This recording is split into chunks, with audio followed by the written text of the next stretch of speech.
Started on our modeling, and so you should have something that looks like this to get started on our modeling. So what we're going to do is bring in our Grasshopper. So it's been decimated, so it's pretty small. It's only 45 or 60 megabytes. It's not in the 200 or gigabyte range. So let's go ahead and import it in. And so this file should be on Canvas. Um, so we're just going to go into Grasshopper, and we're going to go into our low res model, and we can attach a PNG to it, but we basically just want the outer shell, believe it or not. So we're going to rotate and we're going to hit 90.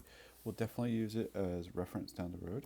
I'm just going to go ahead and scale this up. So we can get away with scaling it up because we're basically going to be modeling at a very low polygon level, and then we'll do some insert loops, and then we'll do some snapping tools to get it to kind of hug. And again, that we're just trying to get a bare skeleton of this, so we don't have to do Z-spheres and stuff like that. We can actually just get into Maya and get actually a better model than if we were starting from scratch in ZBrush. So I'm going to create an empty layer, and I'm going to attach this bug to it.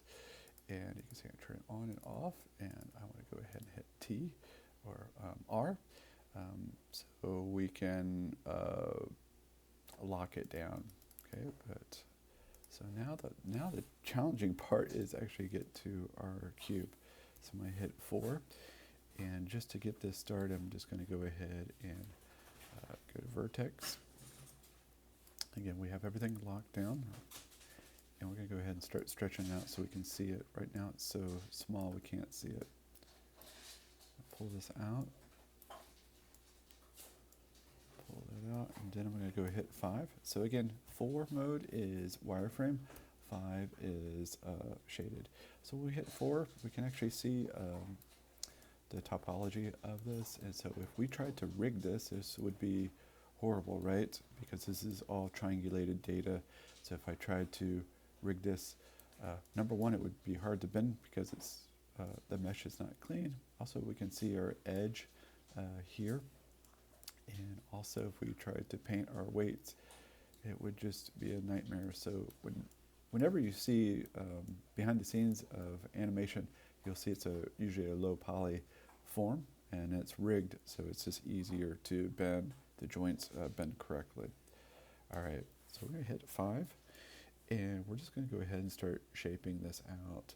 All right, so we can just go ahead and start shaping this. And the key to modeling with box modeling technique is keep it simple. So don't start splitting 10,000 edge loops. Keep it simple. So first, we're just kind of do the whole entire body right here. And this is not the wings. We're going to kind of keep some extra data for that. But again, keep it simple. Go for the main body, and then we'll start extracting legs and so forth. All right. So just follow along. Probably watch it first, and then you can give it a go. But I would do step by step.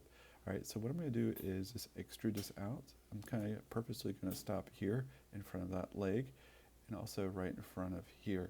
So just think about different steps here. So I'm just going to stop it right in front of this leg right here.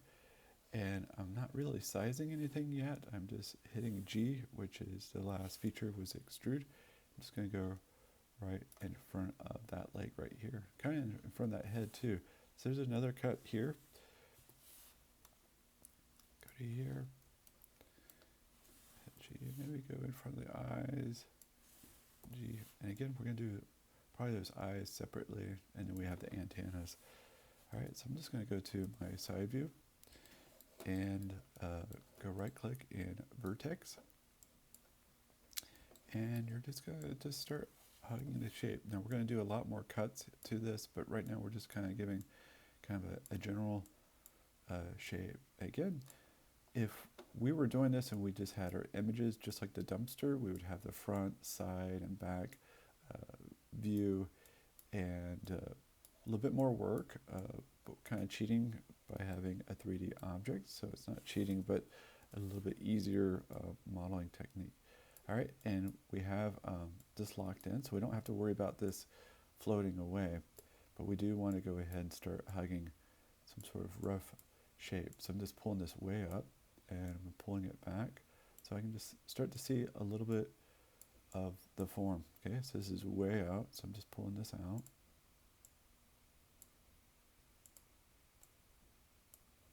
Okay, you may have your own techniques, but again, please try to follow this with the class because I want everyone kind of be at the same level with modeling. I just want to make sure everyone knows how to do this, and really you guys need to know really how to retope too, and how to retope in Maya. This is really key, especially if you wanted maybe a job at the library or the Smithsonian. These are actually jobs people do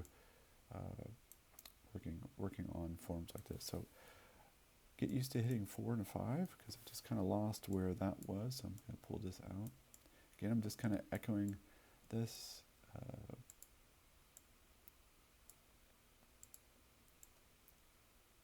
Okay, and we'll get into a snap tool later, but right now I just kind of wanted to hug above the surface.